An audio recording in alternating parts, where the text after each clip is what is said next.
500 members of the Maryland National Guard. Now, Governor Hogan did post a video on Twitter last night saying he never thought he'd see a day like this in America, and all Americans should be outraged by this heinous and violent assault on our democracy. He went on to say, "I will not stand for this, and neither should any American."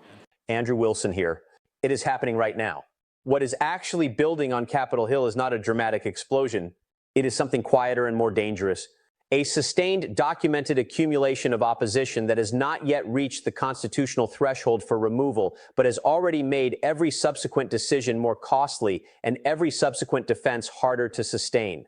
The viral content using the language of Capitol Hill erupting and Congress demanding immediate removal frequently carries a disclaimer that most viewers scroll past without reading. There's anger, there's fury, there's dismay, and most notably among Democrats, there's determination to do something about President Trump. They don't want to be the opposition party that sits back and doesn't act on something as grave as this. Now, the top two Democrats in Congress, Nancy Pelosi in the House and Chuck Schumer in the Senate, have said that the president should resign, the cabinet should remove him.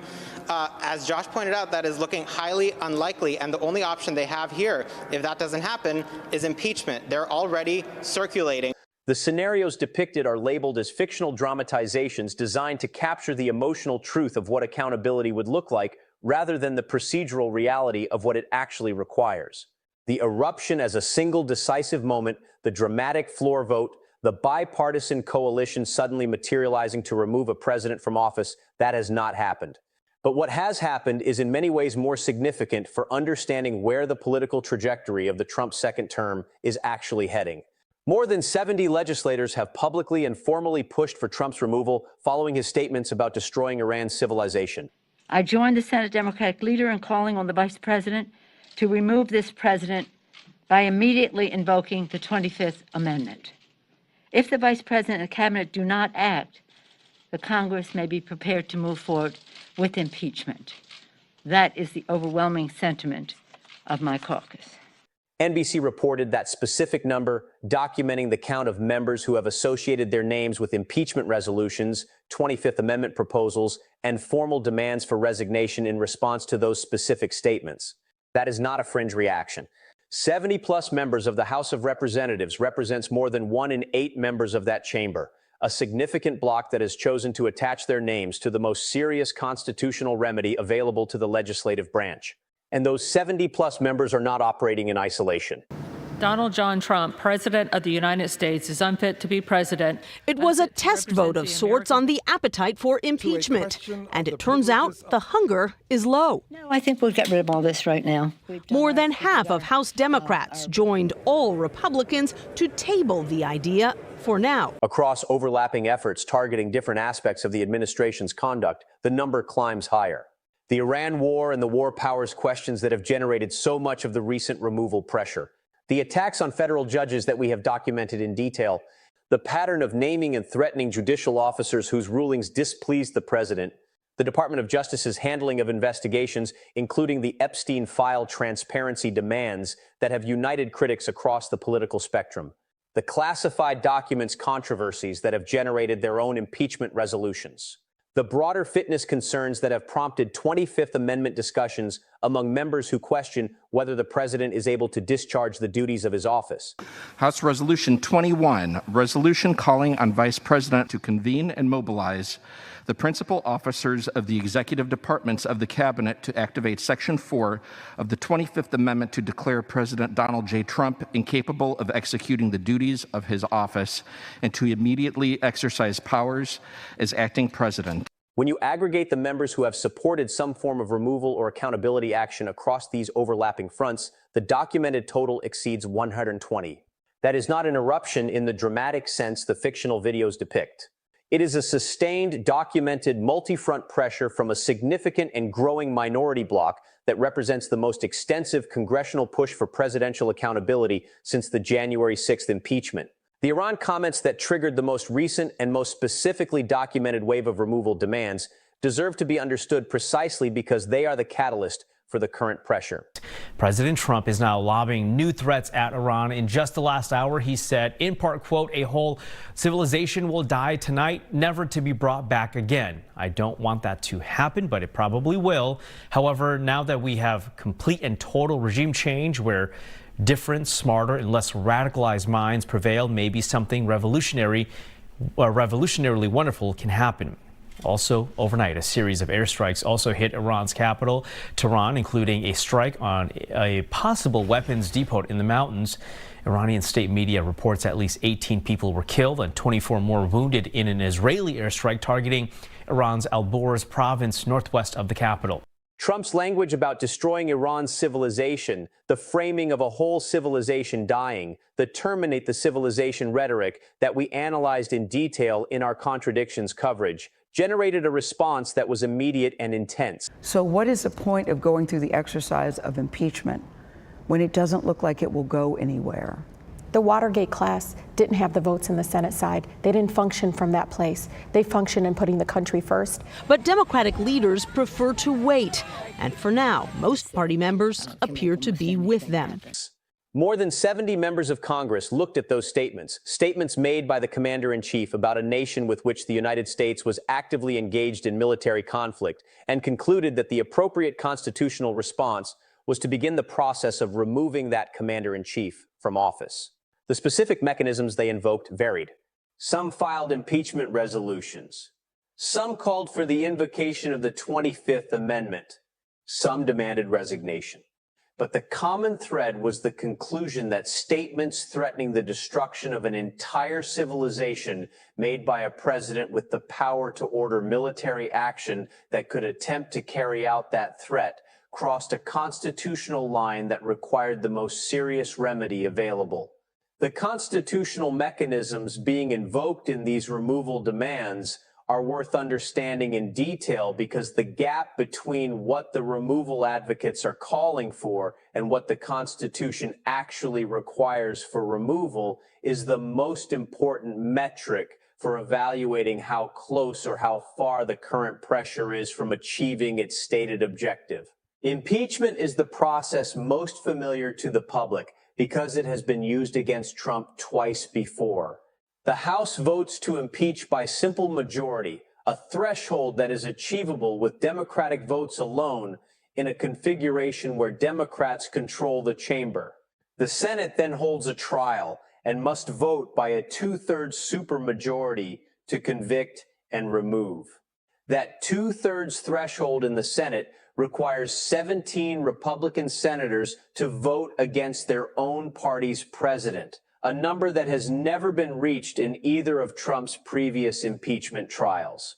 The resignation mechanism requires no constitutional process at all. It requires only that the president decide to resign, and Trump has given no public indication whatsoever that he is considering that course. The 25th Amendment mechanism is different from both. It allows the vice president and a majority of the cabinet to declare the president unable to discharge the duties of his office, triggering a process in which the president can contest the declaration. But the declaration stands if two-thirds of both chambers vote to sustain it. This mechanism requires the cooperation of J.D. Vance and a majority of a cabinet that Trump himself appointed, and no reporting currently suggests that any of those actors are considering such action. The gap between the 70-plus members supporting removal and the constitutional thresholds for actual removal is the most important single fact about the current situation. It is the reason the fictional eruption narrative is fictional. The House majority required to impeach, the Senate supermajority required to convict, or the executive branch cooperation required for the 25th Amendment are not yet documented as being within reach. The 70-plus and the 120-plus across overlapping efforts represent significant and growing institutional pressure, but they do not represent a majority coalition capable of producing the constitutional outcome the removal demands are seeking. Understanding that gap precisely is essential for evaluating both the significance of the current pressure and its limitations. The pressure is real. It is documented. It is growing. and it is still well short of the constitutional threshold for removal. The historical arc of removal demands against Trump provides crucial context for understanding whether the current pressure represents something genuinely new or simply the continuation of a pattern that has been present since the earliest days of his first term. Congressional Democrats began introducing impeachment resolutions within months of Trump's 2017 inauguration. Though those early efforts went nowhere in a Republican-controlled House, the Ukraine impeachment in 2019 produced the first actual House impeachment vote, with articles approved on abuse of power and obstruction of Congress, followed by a Senate acquittal on a near-party line vote. The January 6th impeachment in 2021 produced the second House impeachment, with 10 Republican members joining Democrats in voting to impeach and 7 Republican senators ultimately voting to convict, the most bipartisan support for removal in either of Trump's impeachment trials, but still well short of the two-thirds threshold. Al Green's December 2025 impeachment resolution represents the current formal effort, joined now by the broader 70-plus member bloc on the Iran statements and the 120-plus across overlapping issues. The arc of this history shows a consistent pattern. Removal demands generate significant Democratic support. They generate some documented Republican concern, and they fall short of the constitutional thresholds for actual removal because the Republican members whose votes would be required to reach those thresholds have not, in sufficient numbers, been willing to vote for removal. The specific issues driving the current removal demands are more extensive and more constitutionally grounded than any previous single wave of removal pressure, and understanding each of them is essential for evaluating the political sustainability of the current push. The Iran war and war powers concerns are generating removal demands based on the constitutional argument that Trump has been conducting military operations without the congressional authorization that the War Powers Resolution and the Constitution's War Powers Framework require. This is not a marginal or technical argument. It is an argument about the most fundamental constitutional question of all. Who gets to decide when the United States goes to war? The framers placed that power in Congress for a reason. And the argument that a president who conducts a major military conflict without seeking or obtaining congressional authorization has violated the constitutional separation of powers in a manner that warrants removal is an argument with serious historical and legal weight. The attacks on judges are generating removal demands based on a related constitutional argument. A president who publicly attacks judges for performing their constitutional functions, whose attacks are documented to produce surges in threats against those judges, and who has been found in contempt of court for violating orders designed to protect the safety of judicial officers and witnesses, is a president who is engaged in conduct that fundamentally threatens the constitutional separation of powers. The judiciary must be able to function independently. And a president who systematically attempts to intimidate judges into ruling in his favor by exposing them to threats and harassment is a president who is attacking the constitutional structure itself. This argument connects the specific contempt findings and the documented threat surges to a constitutional principle that has been central to American governance since the founding. The Department of Justice handling and Epstein file questions are generating removal demands based on the argument that the Attorney General was removed over legal strategy tensions in ways that implicate the independence of law enforcement from political manipulation. The question of whether the DOJ is functioning as an independent law enforcement agency or as a political weapon for the president has been central to the accountability debate throughout the Trump era, and the specific developments of the second term, the Comey indictments, the Epstein file handling, the Comey firing, have intensified that question in ways that have generated removal demands from members who argue that the pattern of conduct represents a systematic effort to transform the DOJ into an instrument of presidential power rather than an independent check on it.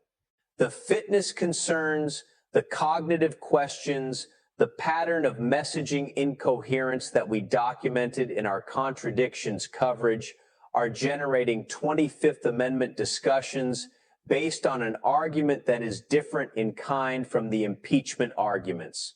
The 25th Amendment is not about criminal conduct or abuse of power. It is about whether the president is able to discharge the duties of his office. The statements about destroying civilizations, the erratic shifts in messaging about the Iran conflict, the broader pattern of behavior that has prompted questions from members of both parties about whether the president is fully in command of the responsibilities of his office. These are the kinds of concerns the 25th Amendment was designed to address.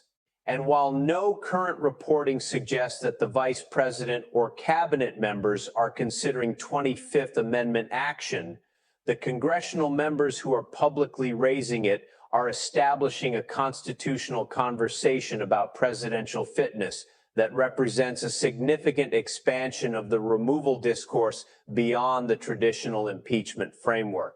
The political significance of the documented removal pressure extends beyond the formal constitutional question of whether removal will actually occur. Public removal demands from a significant block of congressional members create a specific kind of political pressure that operates even without a formal vote. They establish a public record, a documented list of members who have associated their names with the constitutional case for Trump's removal that shapes the political landscape for every subsequent decision those members and their colleagues make about how to respond to Trump's conduct. They raise the political cost for Republican members who are publicly defending Trump against conduct that a significant and growing block of their colleagues is characterizing as impeachable. The growing size of the removal demand bloc makes the defense of Trump's conduct a more politically visible and more consequential position to take. And in a midterm election environment where vulnerable Republicans are already navigating difficult terrain, the added weight of having to explain why they are defending conduct that 70 of their colleagues have said warrants removal is not negligible. The removal demands also sustain the constitutional conversation about removal as a live question, a question that has not been decided against and dismissed, but that remains actively before Congress as an ongoing constitutional debate about the limits of presidential power and the willingness of the legislative branch to enforce those limits through the mechanisms the Constitution provides. Every new impeachment resolution, every new public letter, every new demand for resignation or 25th Amendment action keeps the question alive, keeps it in the news, and keeps it as part of the background against which every other political development is evaluated. The removal demands may not produce removal, but they produce a political environment in which the question of removal is never fully settled. And that environment is itself a constraint on presidential conduct that would not exist if the demands were not being made. The fictional Capitol Hill ERUPTS narrative is popular for a reason, and understanding that reason reveals something important about the political psychology of the current moment. The fictional eruption delivers the emotional satisfaction of a decisive institutional response to a pattern of conduct that the documented removal demands are characterizing as constitutionally serious. The gap between what the removal pressure has actually produced, significant institutional pressure from a significant minority bloc, and what the audience that consumes removal demand content wants it to produce, decisive constitutional accountability that removes Trump from office, is a gap that the fictional eruption fills emotionally.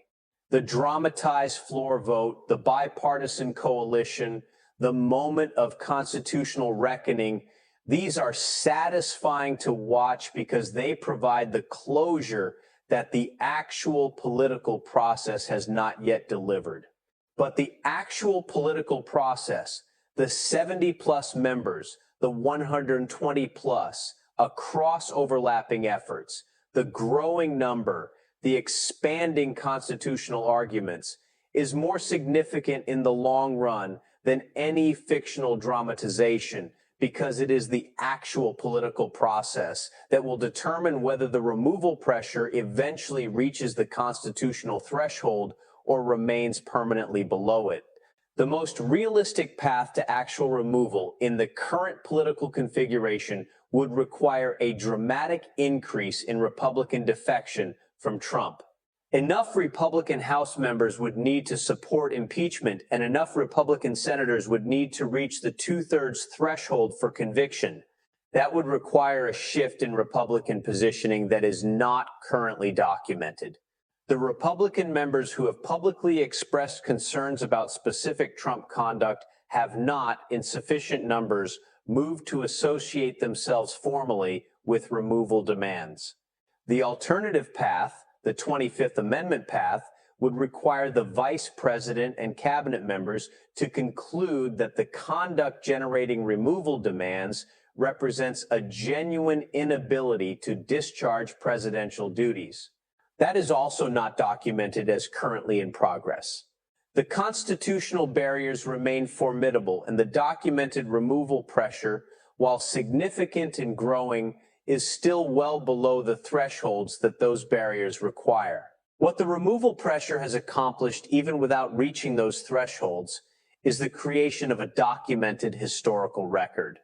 The congressional record now contains formal articles of impeachment, public letters, and resolutions from more than 120 members, and specific constitutional arguments about war powers and judicial independence and law enforcement integrity and presidential fitness. That record is the most durable consequence of the removal pressure, regardless of whether it ever produces a formal vote. It is the documented institutional reaction of the legislative branch to a presidency that courts and watchdog organizations and a significant block of members have characterized as pushing the constitutional limits of presidential power in ways that warrant the most serious available constitutional response. Future historians will have access to that record. Future members of Congress facing future presidents who test the same constitutional boundaries will have that record as precedent. The removal demands that do not produce removal are not without consequence. They become part of the constitutional fabric, part of the ongoing American argument about what the limits of executive power are and how the legislative branch should respond when those limits are tested. The current moment is characterized by a specific kind of tension. The removal pressure is real and growing. The constitutional barriers are real and formidable. The gap between the two is where the political action is happening. Every new member who signs onto a removal demand narrows that gap incrementally. Every new issue that generates removal pressure expands the constitutional arguments available to removal advocates. Every day that the underlying conduct continues without resolution adds urgency to the question of whether the legislative branch will act. And the midterm elections loom over all of it. The possibility that the political configuration could shift in ways that make the constitutional barriers lower than they currently appear. The Capitol Hill eruption, in the dramatic sense the fictional videos depict, has not happened. But the pressure that could eventually produce an eruption is building. And it is building in documented, measurable, constitutionally significant ways that deserve to be understood accurately rather than either dramatized beyond recognition or dismissed as insignificant. The simmering is real. The question is whether it will eventually boil.